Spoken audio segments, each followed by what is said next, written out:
Here's how I've helped my clients over the years using my design background and experience as a realtor, and I'd be happy to do the same for you if you're looking to work together.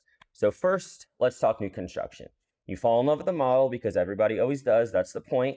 The kitchen's going to look amazing, the flooring's beautiful, and everything feels perfect. And then you sit down at the design center, and that's where the spending starts because you're going to want to add in more recessed lights, more outlets. You're going to want to upgrade the trim, get those special ceilings, upgrade the hardware, and it gets really expensive.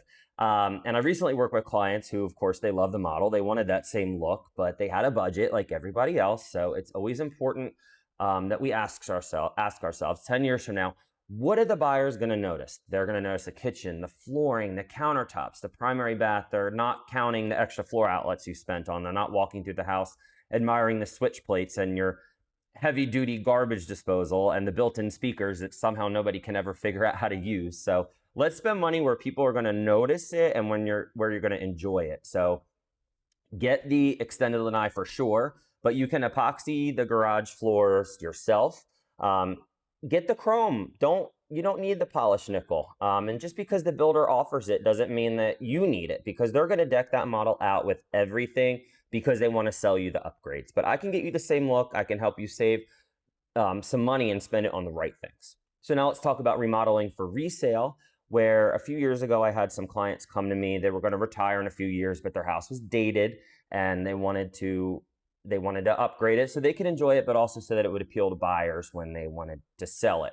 What we don't want is for you to not contact me soon enough and start making improvements on your own that in 5 years when you want to sell it, the buyers don't like it and then you spend money twice. So we need to focus on timeless things. The things that are attached to the house need to be timeless, that look good now, and then will look good later. So, nothing that's going to be dated, but we will decorate. Decorating is where your personality comes in, with artwork, furniture, accessories, and that's the stuff you can change.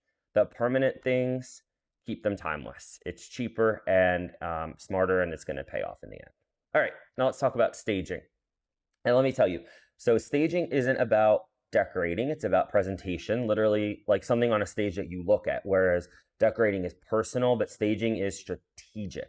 And decorating, that's for you, staging is for the buyers. And one of my favorite things that I help clients with, what I like to tell them is, you know how they say the camera adds 10 pounds for people? Well, the same's true with a house. It's going to feel fuller in pictures. So that's why I want the house to feel a little sparse. And when you're making some changes and you're decluttering and you're walking around, you're thinking, wow, this house feels empty. But that's a good thing, because what feels slightly empty in person often looks perfect online, and that's what matters, the photos, because the photos get the buyers through the door, and that's what we want. So with that being said, sometimes simple staging isn't enough. Let's call the next level staging plus.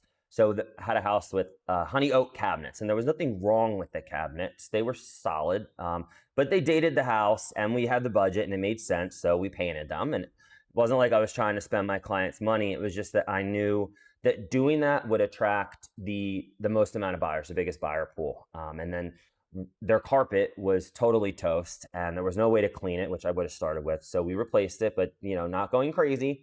Home Depot in stock white carpet, which was, looks so fresh, clean smelling, neutral, looks like new. And so every time I tell that story, someone goes, but won't it get dirty? And it's like, well, maybe, but that's not the point. The point is the house felt fresh and new, and the photos looked great, and the house showed really, really well. And the goal was not to get the most expensive carpet. The goal was presentation, what looked good.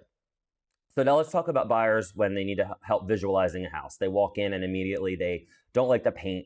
I don't like the counters. I don't like the light fixtures. I don't like the backsplash.